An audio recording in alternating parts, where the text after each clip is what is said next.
नमस्कार dear students, स्वागत है आपका इस वीडियो में। और इस वीडियो में हम करेंगे कक्षा 8 का प्रश्नावली 7.2 का प्रश्न नंबर 2। तो चलिए हम स्टार्ट करते हैं और करते हैं अपना प्रश्न नंबर 2 का हल। तो देखिए प्रश्न नंबर 2 में हमसे क्या पूछा गया है कि बताइए सत्य है या असत्य है। तो टोटल इसमें हमें 7 भाग दिए गए हैं, इन सभी में हमें सत्य और असत्य बताने हैं। ठीक है, तो चलिए हम करते हैं। तो देखिए पहला क्वेश्चन इसमें हमें क्या दिया गया है कि किसी भी विषम संख्या का घन सम होता है। तो यहाँ पर जो ये कथन है हमारा ये असत्य हो जाएगा। अब ये असत्य क्यों होगा इसको हम समझते हैं, क्योंकि हमें कहा गया है कि किसी भी विषम संख्या का घन सम होता है। तो मान लीजिए हम एक विषम संख्या लेते हैं, मान लीजिए 3 हम लेंगे विषम संख्या। ठीक है, इसका अगर हम घन करें तो क्या होगा 3 गुणा 3 गुणा 3 यानी कि 27। तो ये जो 27 आया है हमारा घन इस 3 का, ये भी तो क्या है हमारा विषम संख्या ही है। तो इसलिए हमारा ये असत्य हो जाएगा, क्योंकि किसी भी विषम संख्या का घन सम नहीं होता है। इसके अलावा एक और एग्जांपल ले सकते हैं आप, जैसे 5 लेते हैं हम। 5 क्या है हमारा विषम संख्या है, इसका भी अगर हम घन करें तो ये भी हमारा क्या आएगा 5 गुणा 5 गुणा 5 यानी कि 125 आ जाएगा। और 125 भी हमारा क्या है एक विषम संख्या है। तो इसलिए हमारा किसी भी विषम संख्या का घन सम नहीं होता है। ठीक है, इसलिए हमारा ये असत्य है। अब देखिए हम अपना दूसरा करते हैं। दूसरे भाग में हमसे क्या कहा गया है कि एक पूर्ण घन 2 शून्यों पर समाप्त नहीं होता है। तो ये जो कथन है हमारा ये बिल्कुल सत्य है, क्योंकि एक पूर्ण घन जो होता है वो 2 शून्यों पर समाप्त कभी भी नहीं हो सकता। क्योंकि जैसे मान लीजिए यहाँ पर अगर आप 10 का घन करें तो 10 का घन कितना होता है, ये हमारा होता है 1000। यहाँ पर मैंने 10 संख्या क्यों लिया है, क्योंकि 10 ही वो छोटी से छोटी संख्या है जिसमें 0 आता है। ठीक है, तो इसलिए यहाँ पर 10 का अगर हम घन करते हैं तो इसके घन में हमारा 1000 जो है उसमें कितनी 0 है 1 2 3।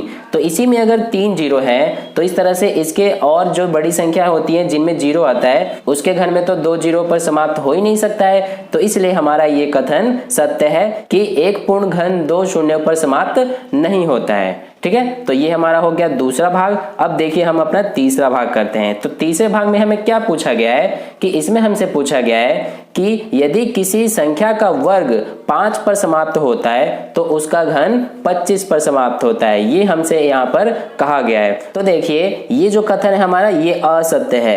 अब ये असत्य क्यों है, क्योंकि हमसे क्या कहा गया है कि किसी संख्या का वर्ग 5 पर समाप्त होता है तो उसका घन 25 पर समाप्त होता है।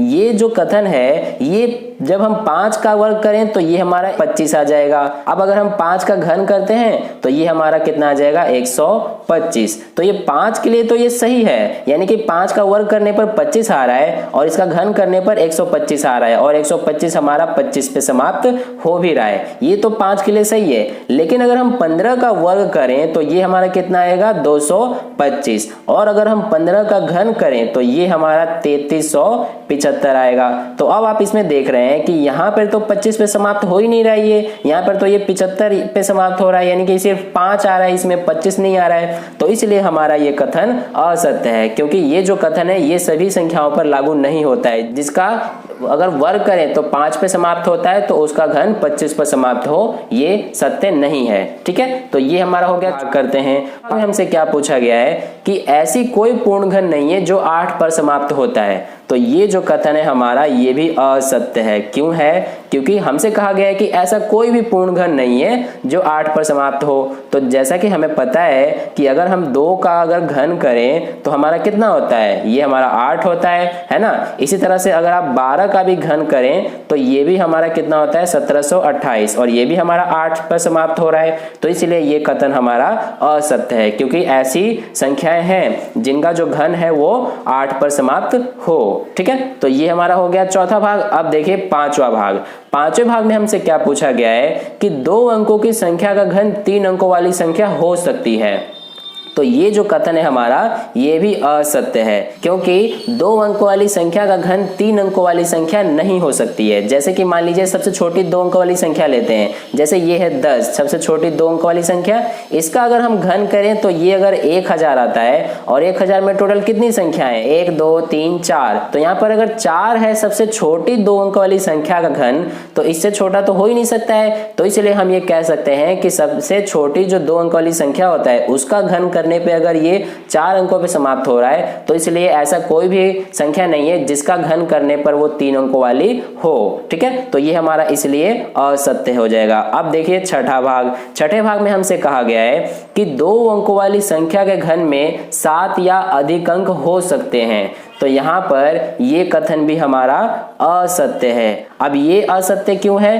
क्योंकि देखिए इसमें कहा गया है कि 2 अंक वाली संख्या के घन में 7 या अधिक अंक हो सकते हैं। तो यहाँ पर अधिक की बात कर रहा है इस बार, तो हम इस बार 2 अंकों की सबसे बड़ी संख्या लेते हैं। कितनी होती है? 99। तो 99 का अगर हम घन करें तो ये हमारा आता है यहाँ पर 9702999। तो इसमें आप देखेंगे अब कि इसमें 99 का घन करने पर हमारा कितने अंकों पे समाप्त हो रहा है? 1 2 3 4 5 6।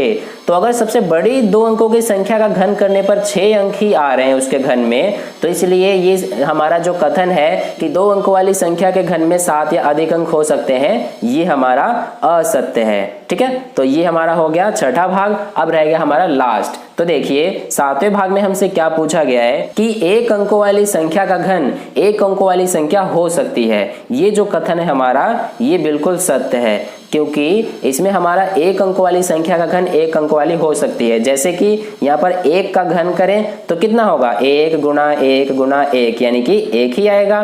तो यहाँ पर एक ही संख्या है इसमें। इसी तरह से 2 का अगर हम घन करें तो 2 गुणा 2 गुणा 2 यानी कि 8।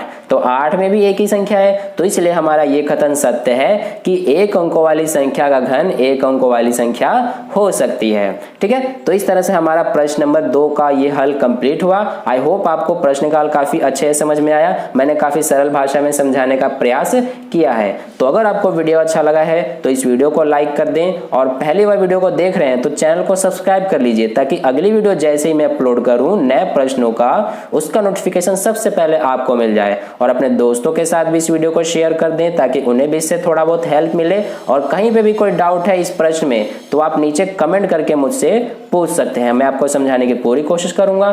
तो फिर मिलते हैं अगली वीडियो में नए प्रश्न के साथ। तब तक के लिए अपना ध्यान रखें। धन्यवाद।